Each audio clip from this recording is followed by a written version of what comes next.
एक समय की बात है। परमेश्वर कबीर साहब जी महाराष्ट्र के पंढरपुर के पास एक आश्रम बनाकर सत्संग किया करते थे। सत्संग में ज्ञान की बातें बताते थे जो सभी लोगों को बहुत अच्छी लगती थी। श्रद्धालु लोग कबीर साहिब जी के ज्ञान से प्रभावित होकर नाम दीक्षा लेकर भक्ति करने लगते थे। धीरे धीरे उनको भक्ति करने से बहुत से चमत्कार भी होते थे। कबीर साहब जी के सत्संग समागम में लोग बड़ी उमंग से आते थे।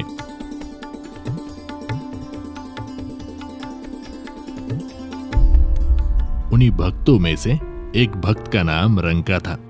रंका भगत जी एक सच्चे सेवक थे। उनकी पत्नी बंका तथा बेटी अवंका भी भक्ति किया करती थी। उनका परिवार बहुत निर्धन था।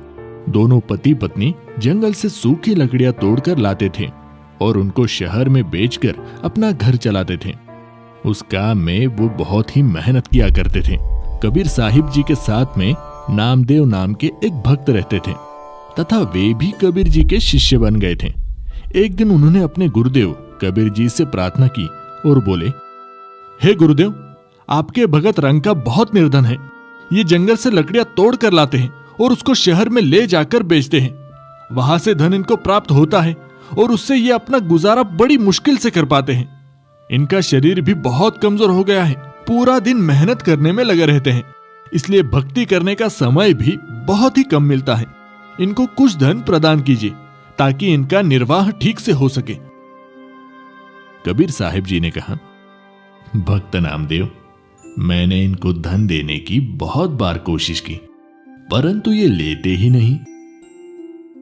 हे गुरुदेव, आप फिर से धन दीजिए, ये अब की बार अवश्य लेंगे। बड़े दुखी है दोनों। ठीक है बेटा, समय आने दो।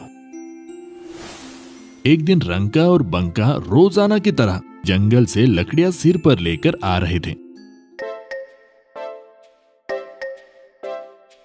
जिस रास्ते से वे दोनों आ रहे थे तो कबीर जी अपने शिष्य नामदेव जी को साथ लेकर उसी रास्ते पर आ गए।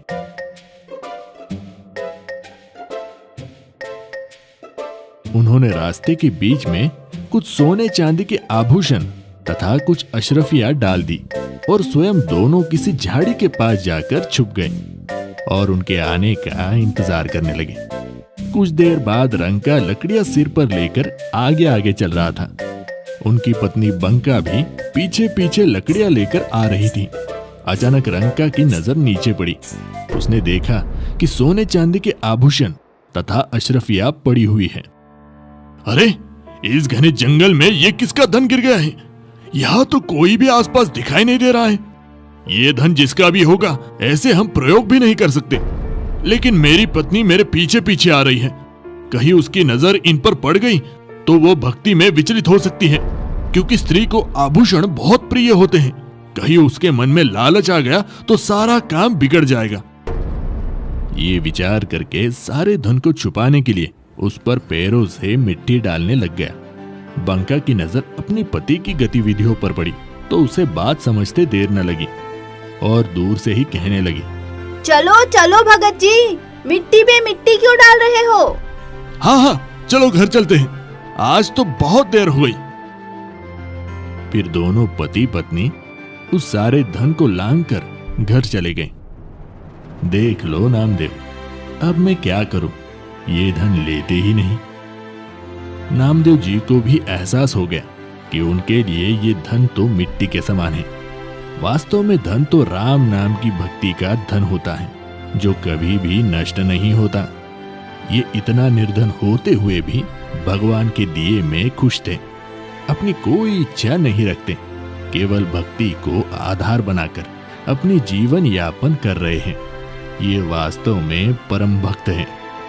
कबीर साहिब जी कहते हैं, कबीरा सब जग निर्धना, धनवंता न कोय, धनवंता सोई जानियो, राम नाम धन होए।